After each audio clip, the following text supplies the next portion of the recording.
Hello, everyone, and welcome to Dreamleapers with Harriette Cole. I'm so happy to be with you today. I have been spending a lot of my summer outside of New York City in one of my very favorite places to be, especially in the summer. That's in Sag Harbor Hills on Long Island, in an area that you may have heard of, if not Sag Harbor Hills, the Hamptons. Where I'm staying is in a beautiful, historically African American neighborhood founded back in the early 1950s. There are three different communities out here where, for many generations, African American people have gathered in the summer. And it's just an incredible place for connection, for family, for community. And I'm going to say for a good 25 years, I've been summering out here. Well, while here, I met a lovely woman who has a really interesting career that she's going to tell us about. She truly is a dream leaper, moving from a career in law to pursuing her passion in the arts. And she will be participating in one of the largest art shows in the Hamptons in the summer, the Bridgehampton Art Show that's happening this weekend. And so I'm very happy to welcome right now Alba, who's going to tell us all about herself, her career, and the art that she will be presenting this weekend. Welcome, Alba. Hi, Harriet. Thanks for having me. You know what? I always think it's magical, the people that I meet when I'm out here. It's always the right person at the right time. And when our mutual friend, Pam Pickens, says, you have to know her, I always understand that there's a reason for that. And so just to give you some context, Alba, Dream Leapers is an educational platform I started several years ago with the intention of helping people access and activate their dreams.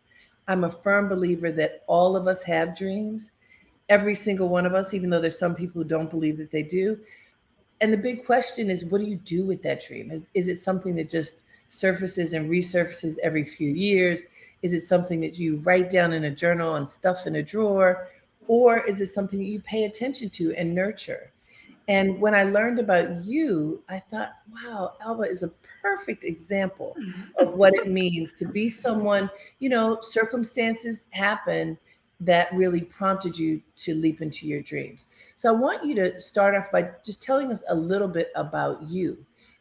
So please tell us a little bit about you, where you're from, what you were dreaming about when you were a little girl, who you would become. um, okay, so I am Alba Dabela, and I was raised in DC, in the suburbs of DC, by my parents, in the late 70s and the 80s. And my parents were amongst the first sort of Ethiopian immigrants to the United States. So back when I was a kid, we weren't around that many Ethiopians. And now, the first question I always get asked is, are you from DC? Because there's hundreds and thousands of Ethiopians. But it wasn't like that in the 70s and 80s. But I grew up and I was always, I'm one of five kids. My siblings and I are super close. I'm the second. I have three sisters, and I had a brother, which prompted this project, so I can talk about him a little bit. But, we had a typical sort of American childhood, I guess. And we, everything, my parents were super focused on school and, academic success. And I joke that, like, if I wasn't raised by Ethiopian immigrants, I'd probably, have followed my passion from the beginning and become an artist. But well, instead. Isn't it true, Alba, that many immigrant families say, get a safe job? And actually, it's not just immigrant families, many families, but, safe job, which is the safe, good job would be a lawyer, a doctor, an educator, right? And was that what your parents were saying? Yes. Yeah. Those, lawyers and doctors are what all my siblings and I became. And I always had a dream of one day having an art gallery. And in particular, I wanted to do it in a way that would enable artists to be able to choose. I'm going to be an artist. It's not like, being an artist means you have to be starving, because I've never thought that that's how it should be. I think that artists create some of the most important work and like can advance society in such important ways if they're able to concentrate on their craft, and so I had all these, sort of very idealistic ideas of how I was going to run an art gallery. And I thought, okay, go to law school, work in a law firm, pay off my school debt, and then I can go do this. Mom and dad are proud. And you did have it as a dream that was percolating even back when you were young. Yeah. Oh yeah. And what prompted your interest in art?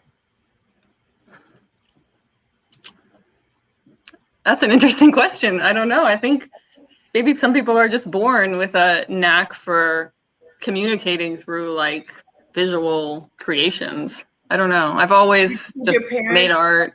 Did you have art in your home?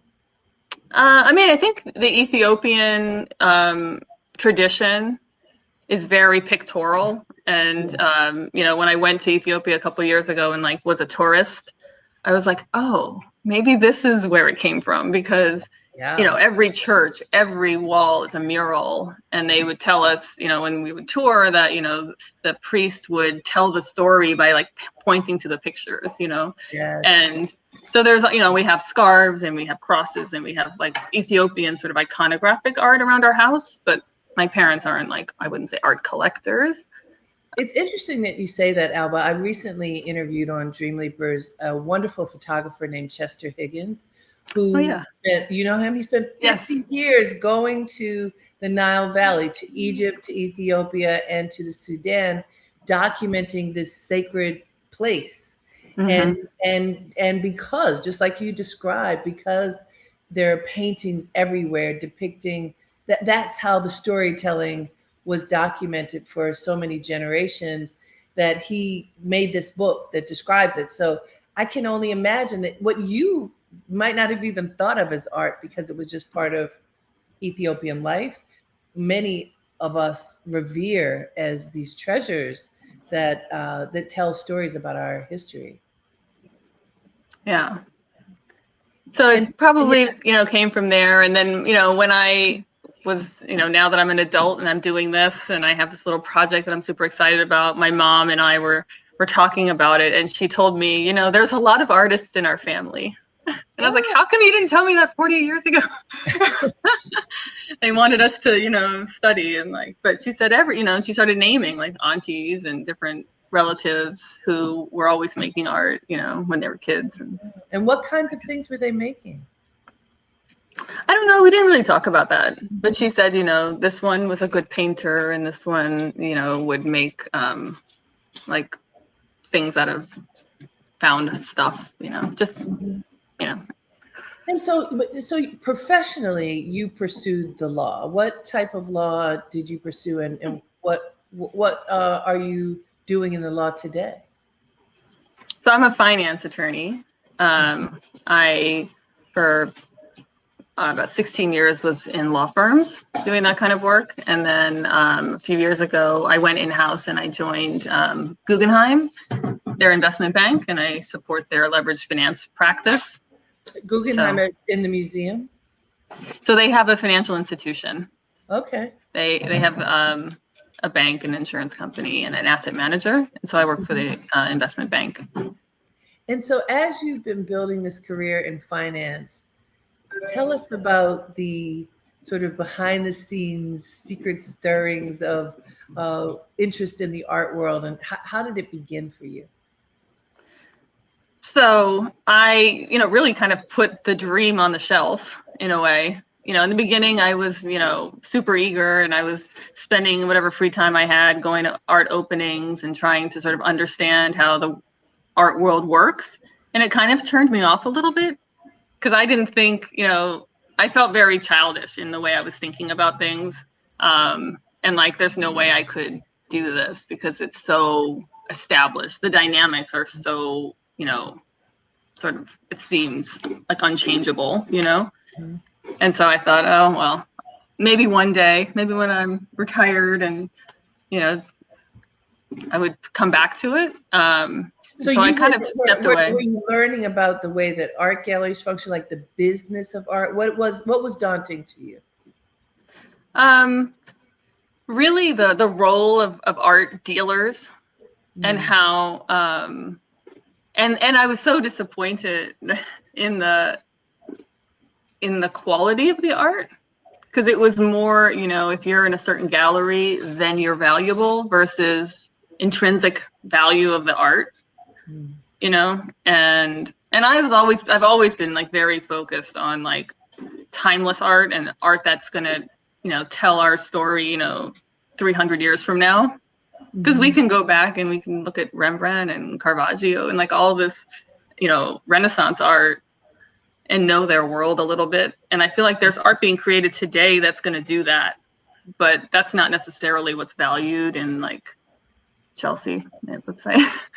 Which is the heartthrob of at least the selling industry for art. Yeah. And so that's interesting, because you're looking for art that will stand the test of time, that will capture the history of the moment and keep it so that we can know it, so that future generations can know it.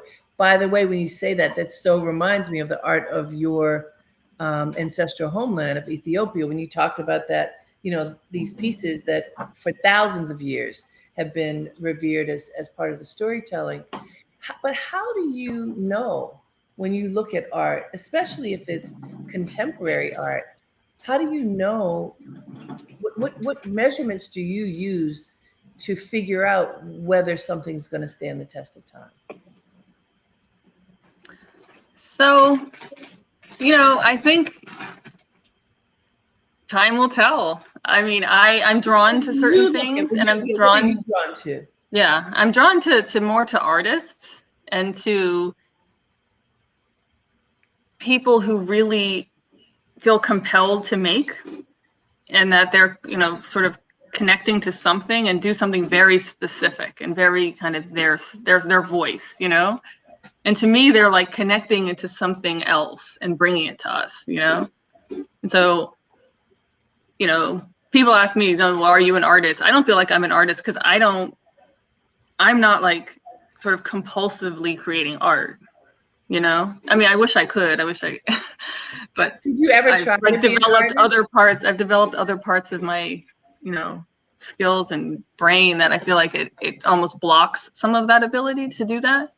I'm like too practical and too, but maybe I can get back to it. But, my mind is very, analytical and very, like I'm very procedural. Like I like the part of law I practice because it's like somewhat repetitive and you can really get precise about your process and do things, in a kind of systematic way, which I think is a little different. You put on a completely different hat when you step into the art world. Even if you're not creating it, you're looking at it and you're evaluating it based upon things that are hard to analyze, right? It's but there's still a pattern to it, and it's still, so it kind of marries the two skill sets. And it's sort of a skill set that I don't know how hard. I've never actually asked them, like, do you wish you could do this and think this way, or like, do you not want to do that? You want to outsource that? Like, I can be that part of, just the whole process, right? Sure. And so we can like complement each other, I guess. Yeah, and so your interest, before we get to your actually pulling together artists and curating, I'm curious about the process. So did you start collecting art at a certain point? Tell us about that. Yeah, so when my daughter was born, I decided I was going to start an art collection for her, and she's 10 now, so this is about 10 years ago. And I said, okay, now I'm going to get serious, and I'm going to buy a piece of art every year for her, and Great. With the hope that it would, actually become valuable one day, I can leave her something. And so I spoke to a mentor of mine who's in the art world, and she said, okay, go to the Affordable Art Fair. It comes to New York twice a year. And she said, don't talk to anyone. Walk through the fair, and the first step in collecting art is falling in love with it, being drawn to it, and like really falling in love with it. And she's like, so I want you to walk through and see what speaks to you, jot down the artist's name, and then go home and research them. And she said, many of the artists at that fair have never shown in New York, and they'll be very happy. You know, they're sort of new kind of to like that platform, and they would probably, you know, be happy to talk to you. And so I did that, and I researched, you know, I found 3 artists that I really liked, and I wanted to collect art made by African and African-American artists first. So that, you know, kicked out one of the artists. It was like a French woman. I was like, oh, wow, that's so interesting, because it had a very Basquiat kind of feel to it. Mm-hmm. And I was very surprised to find out that she, you know, didn't have any sort of diaspora roots, but whatever. So there was her, and then there was another painter. And so I reached out to him, and I said, okay, I'm starting an art collection, and this is my budget. And I saw some pieces, but they were way too big and outside my budget. And he said, you know, I had a fabulous fair. We sold out, and at that budget, I can make you a little painting on paper of about, you know, I think it was like A4 or something, you know, some sort of British. He's based in London, so like a little piece of paper. And I was like, oh gosh, because to me it was like a lot of money, and I was like, oh, this is gonna be hard. And I said, well, I told him the whole story, you know, and he's like, I have a daughter that's just her age. And he sent me a picture of his daughter, and she looks just like my daughter. So I sent him back a picture, and he's like, you know what? He's like, I love what you're doing, and he like agreed to sell me, like, I'll say, a real painting. Oh, great! And we've now become great friends, and he's a mentor for my project. That is so great. Let me remind folks, you are listening to Dreamleapers with Harriette Cole here on WBAI in New York City. That's 99.5 FM and everywhere online at WBAI.org. I'm very happy today to be talking to a lover of the arts. I am one of those people as well. I've been collecting art since, I don't know, I moved to New York City more than 30 years ago, and have had the delight of spending time in the company of many people who touch the arts in one way or another. And today we are talking to Albab Dabela, who is an attorney by day and who is, I'm not even going to say freelancing, who is expressing her passion through her love of the arts, and who is participating in a really popular art show out here in the Hamptons in New York City, which is where I am this week and actually for the rest of the month. And it is the Bridgehampton Art Fair, and she's going to be showing some of the artists that she has collected of late. And we're very excited to learn all about what she's doing and how she got there. So I want to say, Alba, the fact that your ignition of your passion started with your daughter is so beautiful, because children often bring out our creativity, don't they? Yes, they do. And so they remind you how to be children. Yes. And so what other, each year you said you would buy a piece of art. Did the same thing happen? Did you develop a rapport with the artist as you sought out art? Was it the same kind of process that you began? Over the years, you know, it's become more than one a year. Of course. Lucky daughter. Exactly. And she's part of it too. Like, you know, sometimes I'll take her and she'll pick something out. But no, not always. I don't always meet. There's usually a story on sort of how we came about the piece and that kind of thing, but I don't always get to meet the artist. And so when did it change from your personal passion, purchasing art for personal use and family use, to something bigger? So the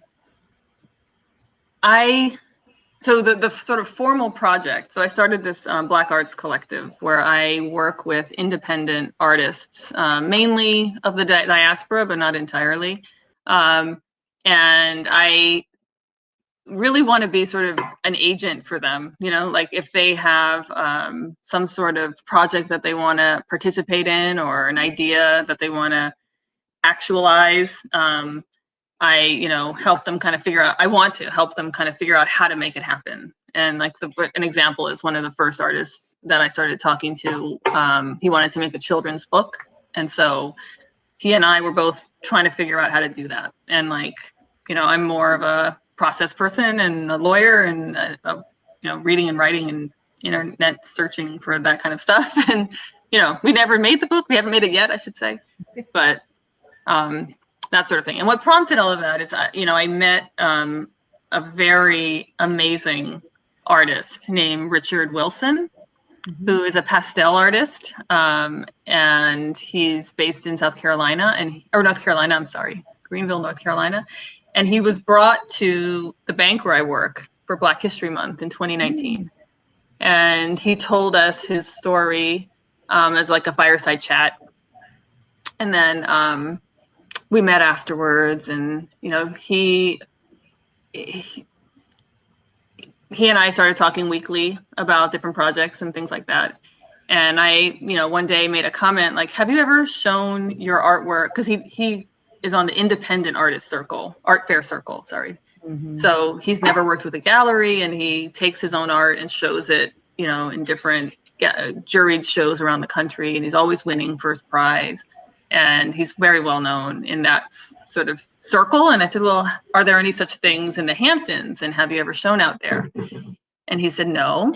And I said, well, why don't we try and do a show, like do a pop-up show for you during Art Hamptons in 2019?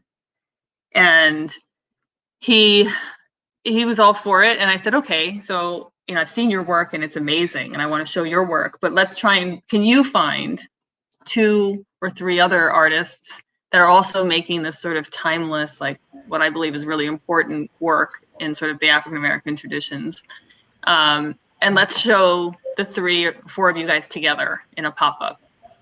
And I'll figure out how to get a space and a permit and all whatever we have to do to like have an event, and you find the artists. And so that's how we split up the labor. And it was going to be during the same Bridgehampton show, right? In 2019, but it was just going to be in some other satellite location. That's what we thought initially. And as I was, trying to figure out how to get space in the Hamptons at some like reasonable price, I was like, wow, we don't have a capital for this. Especially for like 3 days, right. People are like, we don't rent space for 3 days. Right. So then I reached out to the show itself, and I said who I was, and I told them I'm working, by that time, Richard had found Kimmy Cantrell, who's a sculptor out of Atlanta. Do you know Kimmy's work? I do know his work. Yes. Beautiful. Oh. So we showed him, and then a photographer in Chicago named Clifton Henry. And the 3 of them, and then that same artist from London who the first piece for your daughter. Yes. Yeah, he was excited to hear about it, and he negotiated with his gallery to let me show a few of his pieces. So we showed a couple of his pieces too. And so I reached out to the show, and I said, to get into Art Hamptons is no easy feat either, right?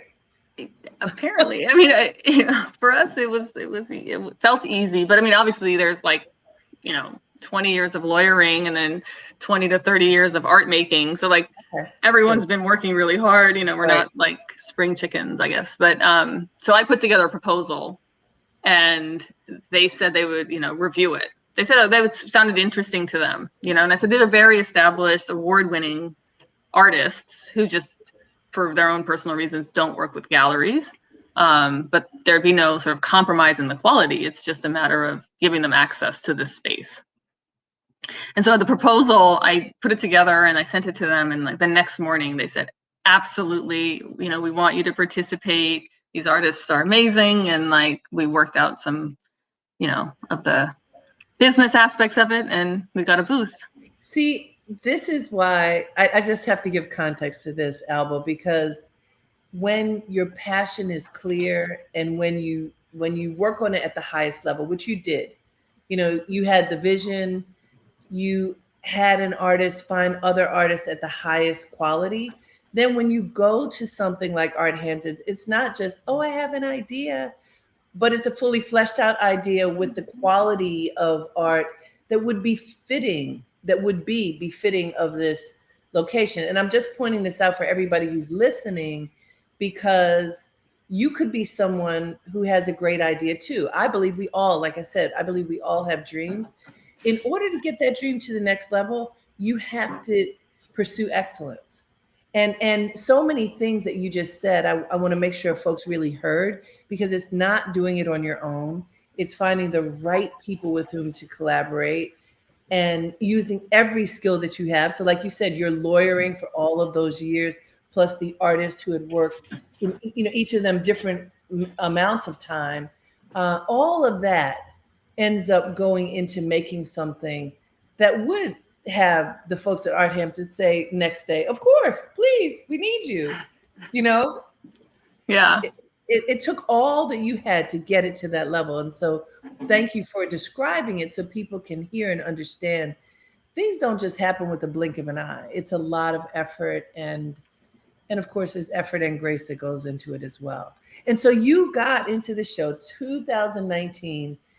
Can you describe what this show is like, and you and your placement in this enormous activity, one of the highlights of the season in the Hamptons? Yeah. So it's a beautiful fair. It's like museum quality art. It's galleries from all over the country and some international. And it was my first time on that side of it, not just being a visitor. And it's like this very fun and very, it's almost like they are putting on a show. But it's like, like just today, I rushed here to, from setting up for our new booth this year.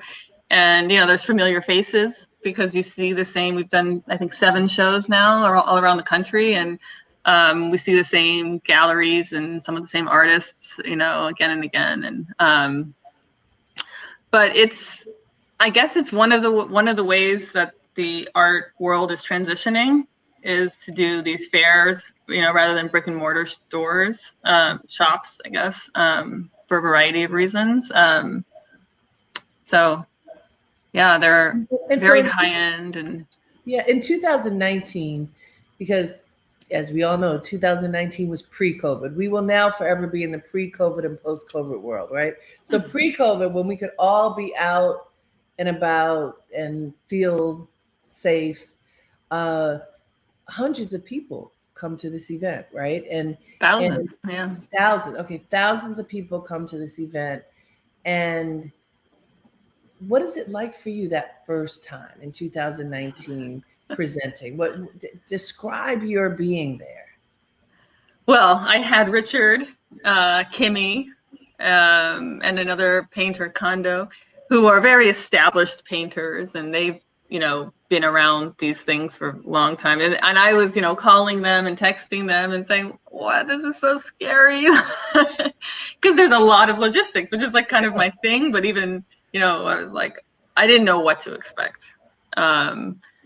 And people like Pam were so great with like, you have to also like market, and like all these other things. Like it's just me, and like right. I made all my business cards, and I formed my business, and I did all the sort of back end logistical stuff. But then I didn't realize I needed a marketing department, and I needed, You had a lot of hats, so you didn't even know that you had.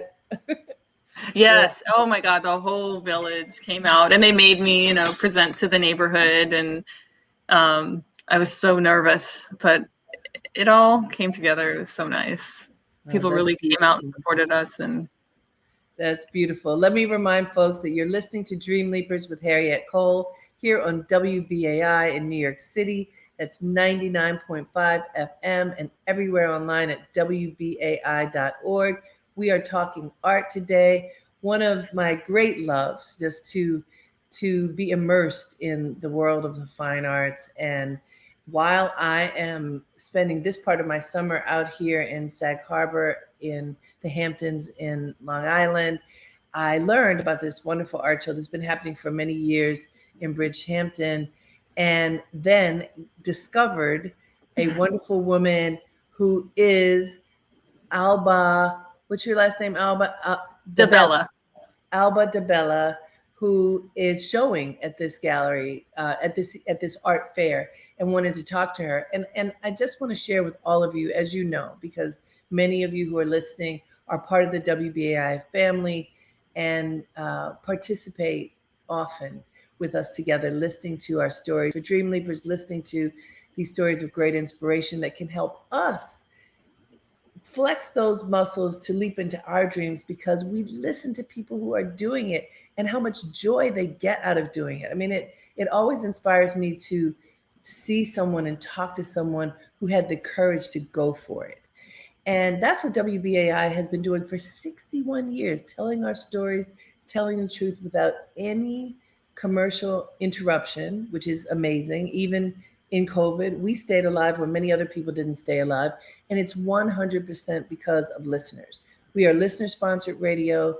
We have no commercials. But what that means is that this covenant includes all of you who are listening, sharing by making donations to the radio.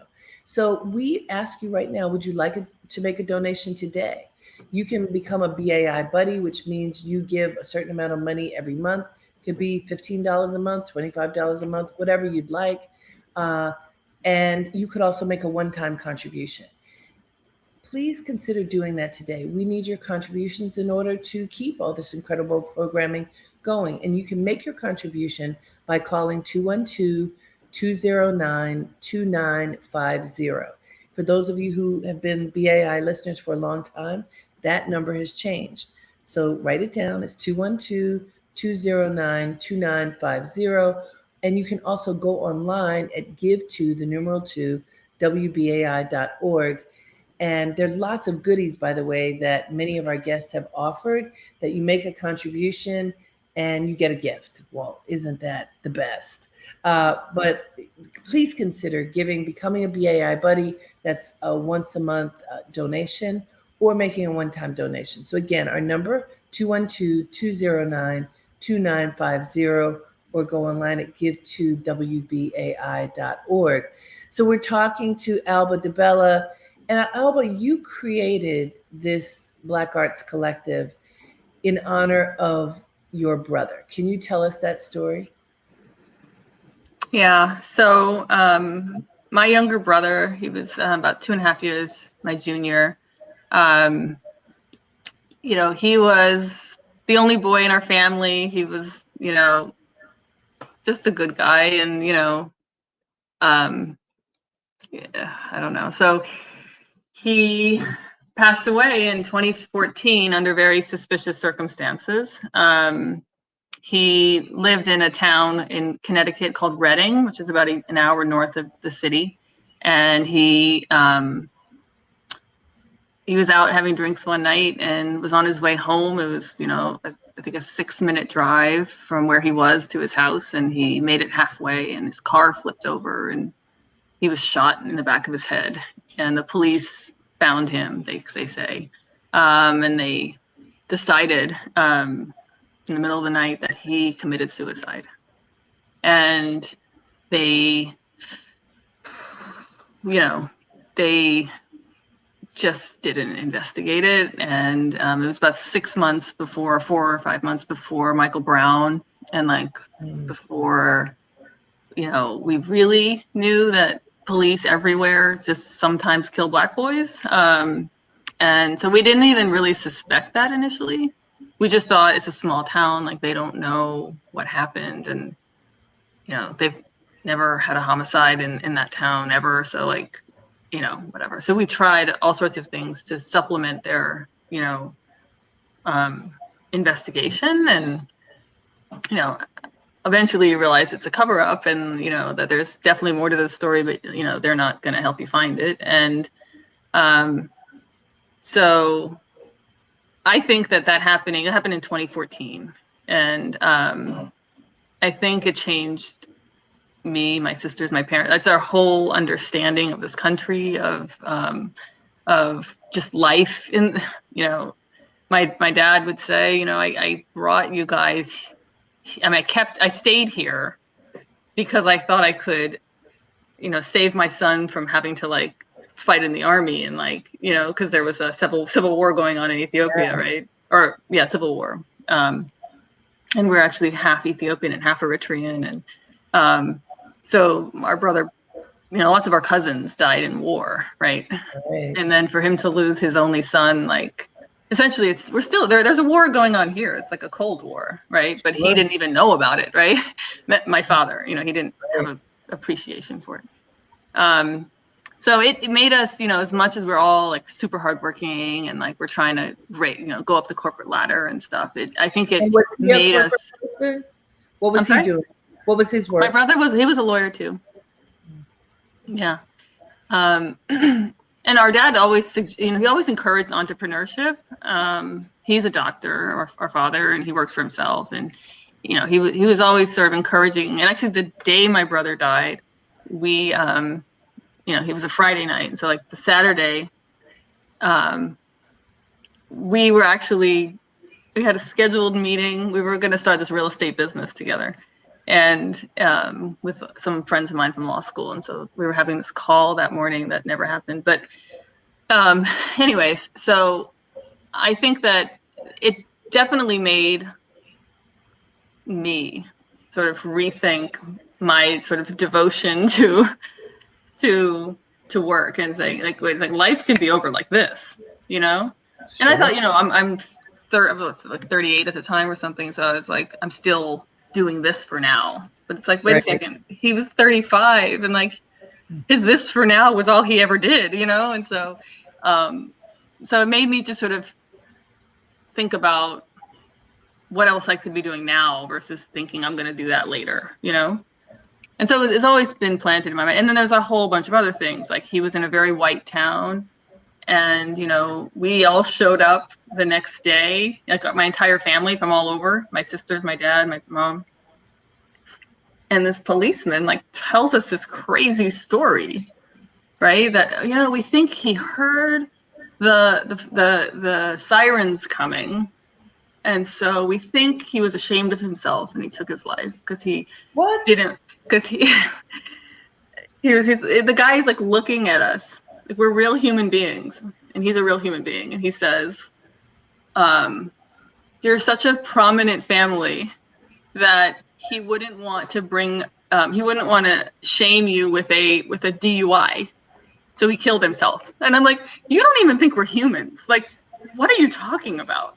Like, ask us what we think happened. Like, why are you telling us what happened to our, like, the person we talk to like 10 times a day? Like, that's not what happened, like, but they just, in their own paper, like the family can't accept what happened, I was like, what And are he you was shot talking in the about? back of his head. He was shot Yeah. like, okay. So Yeah. that must have been so difficult in every way, including as an attorney, for you to have a legal case that made no sense. Were you ever able to resolve it? So it's still in court. The judge has been sitting on a summary judgment motion by the local police for like 2.5 years.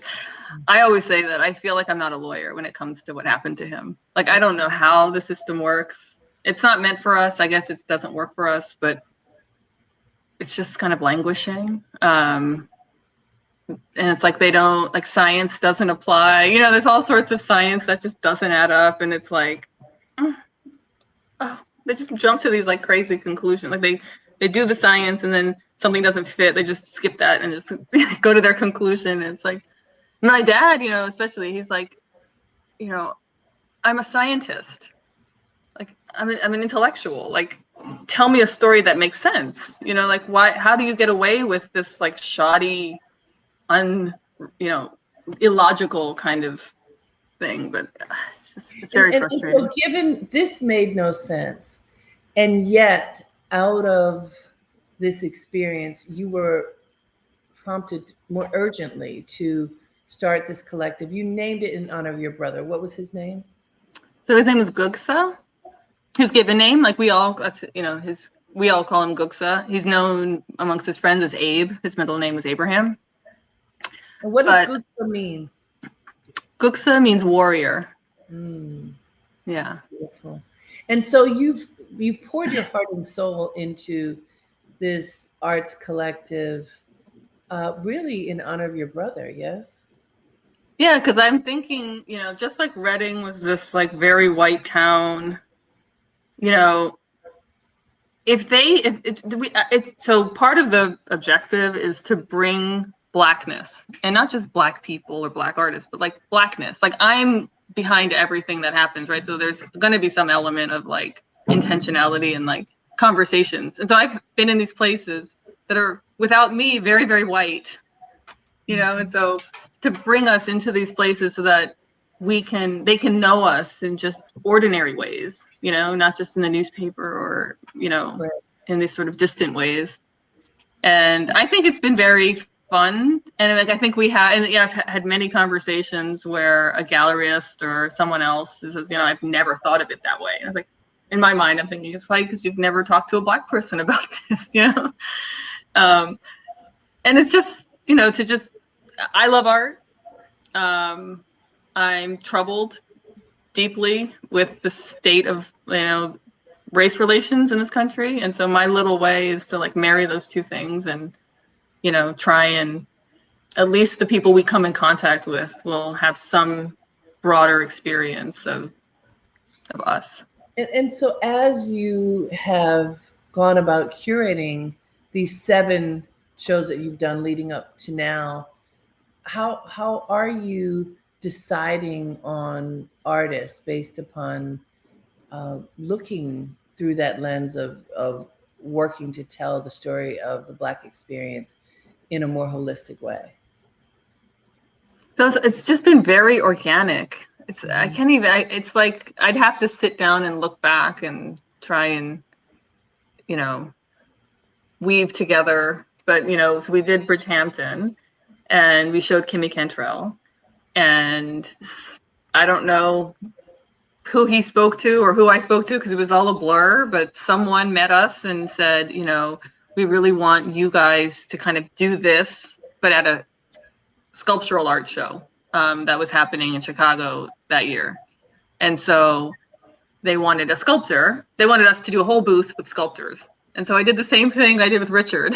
And I said, Kimmy, they want you, but we need to like have a few other artists. So find, same thing, find Black artists that are doing this in the independent sort of art fair world, but to the highest standards. And so he found a young man named Eugene Perry that joined us.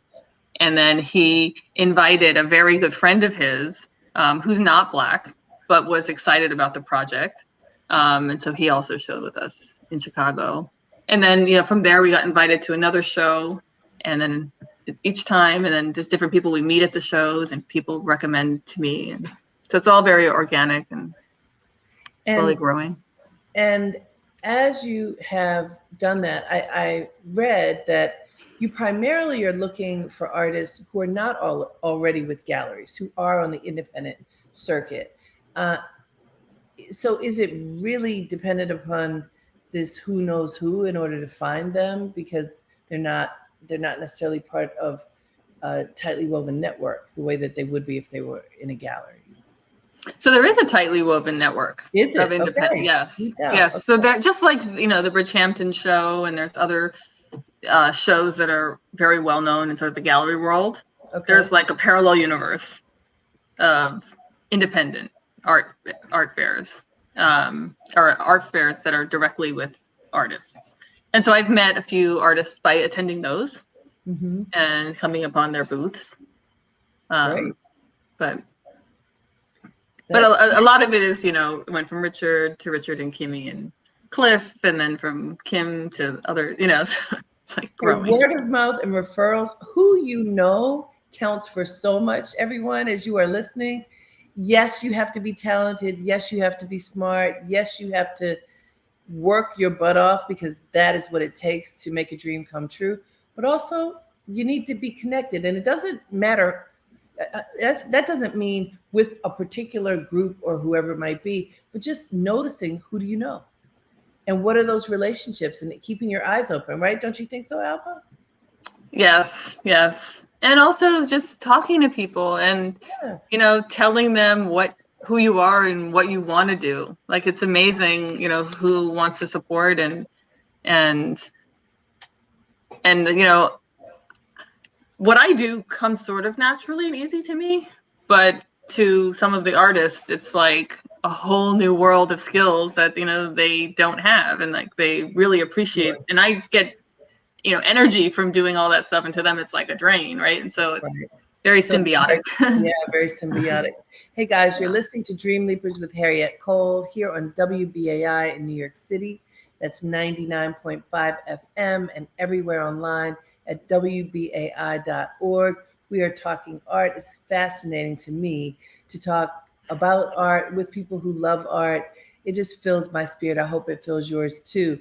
Remember that we need your support right now or right after this broadcast. You can make that call. Call 212-209-2950 and make a contribution of any size to ensure that WBAI lives 61 more years. Al was talking about Right.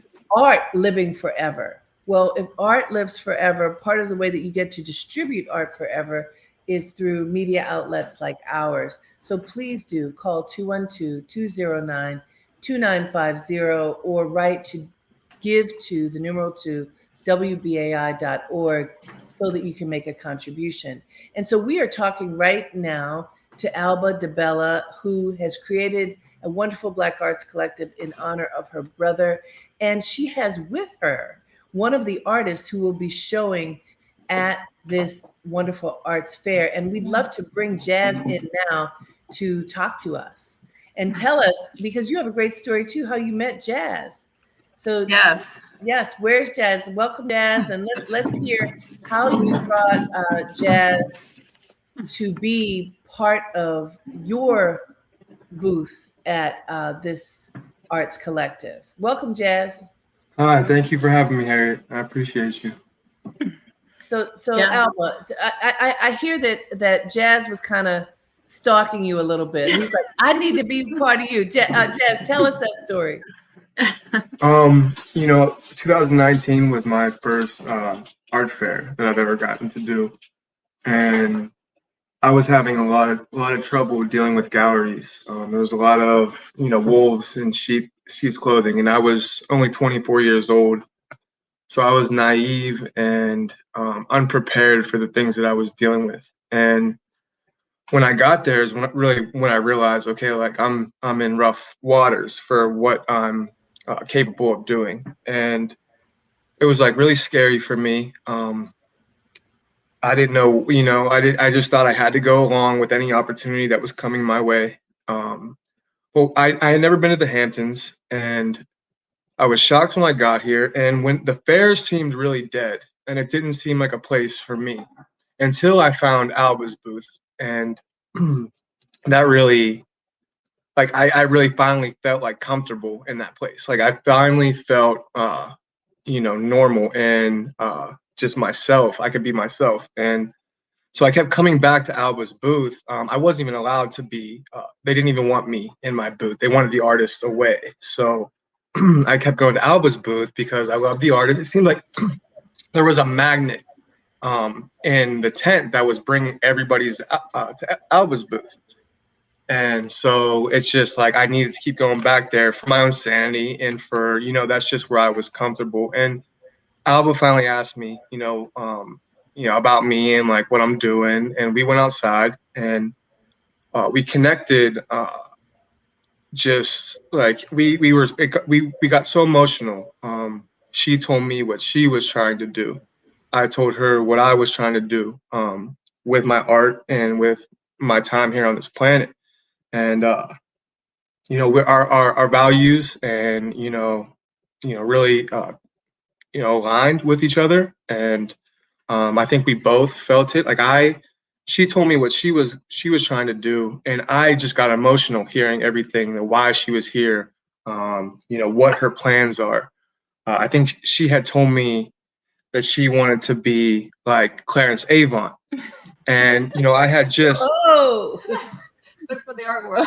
for the art I world, love you know. that. And I Yeah. and, and I thought that was like, because she's really trying to find the right people and put them in the right places and make sure they do what they're supposed to do here on this earth. While they have the time, people that she believes in, and it was so refreshing to me because I was just scared. I was scared not knowing what to do, how to handle these situations. But when I found her, it was like I really found, like, you know, my family in this. You know, like it was my, Beautiful. yeah. That's beautiful. And Alba, what was it about Jazz's? I hear the passion in this wonderful human being. What was it about Jazz's work that made you feel that his work would fit into your collective? Yeah, so I remember talking to him, you know, like a couple little conversations the first couple days, and then we had like a real conversation Sunday, and I was like, who is this kid? You know, I hadn't seen his work or anything, you know, and I went over to the booth where his work was, and you know, I liked the couple pieces that were there, but I was like, he's 24, you know, like he's not ready, you know, because everyone in my booth was, you know, 45 plus, right? And then I went to his Instagram and I was just blown away. You know, like that whole thing I was talking about before, where, you know, I want to work with artists who are sort of compelled to produce and who are saying something distinctive.